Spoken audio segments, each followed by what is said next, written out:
Olá, eu sou a Andressa e vou falar um pouco sobre o agente, a estrutura e a morfologia do norovírus. Para começar, ele pertence à família Caliciviridae e integra um grupo de vírus que pode afetar o estômago e o intestino, causando a doença gastrointestinal. Essa doença geralmente tem início súbito e a duração é de 1 a 2 dias em geral.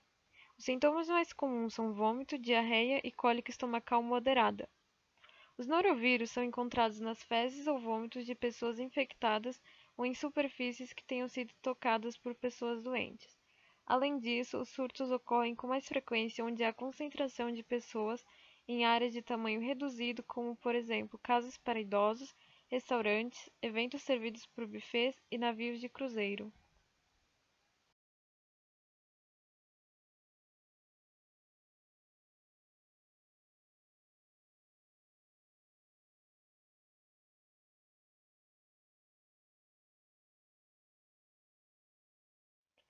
Em relação à estrutura, os vírons são constituídos de um capsídeo e um ácido nucleico medindo cerca de 27 a 30 nanômetros de diâmetro e não possuem envoltório, o que os torna mais resistentes. O núcleo capsídeo é arredondado e exibe simetria icosaédrica. Quanto ao genoma viral, este consiste em uma molécula linear de RNA de fita simples com polaridade positiva que serve como RNA mensageiro. Assim que penetram na célula-alvo, se ligam aos ribossomos celulares, ocorrendo a tradução de proteínas. O RNA genômico serve de molde para uma fita negativa complementar, que será transcrita em RNA genômico pela polimerase viral. A extremidade 5 do genoma apresenta a proteína VPG, que tem papel essencial na infectividade viral e na tradução inicial. Já na extremidade 3, após a síntese do gene, ocorre a adição da cauda poli-A, com função de dar estabilidade à molécula e ajudar na tradução.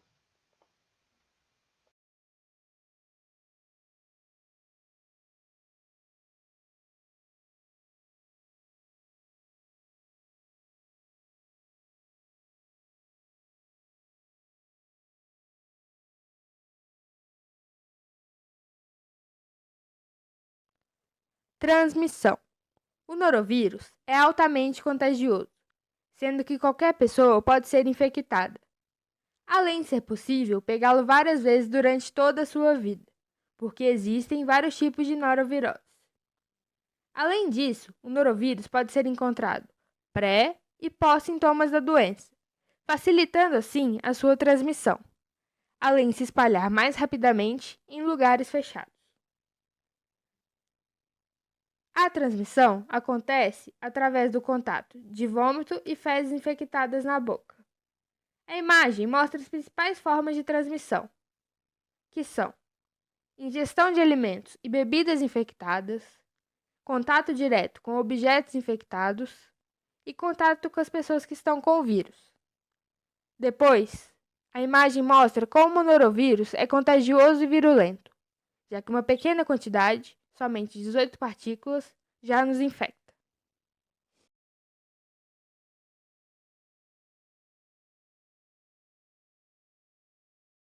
Os sintomas mais comuns são náusea, vômitos, diarreia e cólicas, podendo ocorrer em alguns casos febre baixa, calafrios, dores de cabeça e musculares.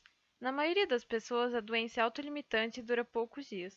Ainda não há vacina e o controle é essencialmente a higiene, lavar as mãos após utilizar o banheiro, desinfecção de superfícies contaminadas com produtos contendo cloro, em especial em hospitais, creches e afins.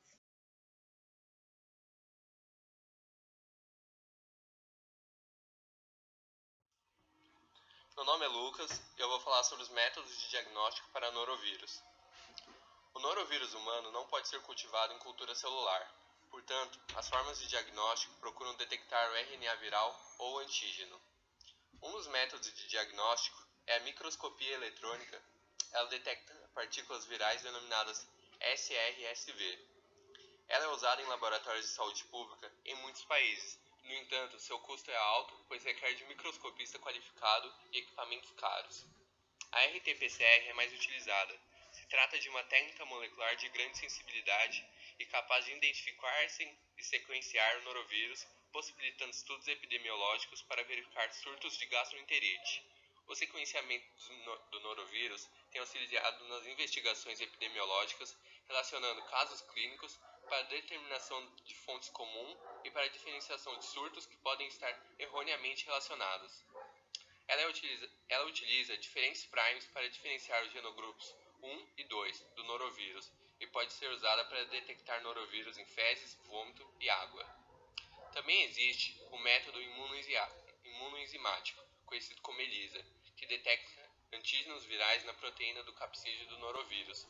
O ELISA apresenta disponibilidade comercial para testes em fezes, no entanto, possui sensibilidade baixa de aproximadamente 50%. Não é recomendável seu uso para casos esporádicos de gastroenterite. A melhor maneira de identificar o norovírus é nas fezes coletadas do indivíduo entre 48 e 72 horas depois de apresentarem sintomas. A figura 6 ao lado mostra uma microscopia eletrônica do norovírus. A figura 7, um kit para detectar o norovírus através do RT-PCR em resíduos de fezes e água, que é fabricado pela empresa Thermo Fisher Scientific. E por fim, a figura 8 mostra resultados do genogrupo 1 e 2, assim como o teste de controle, feito por um teste de PCR fabricado pela empresa RealStar.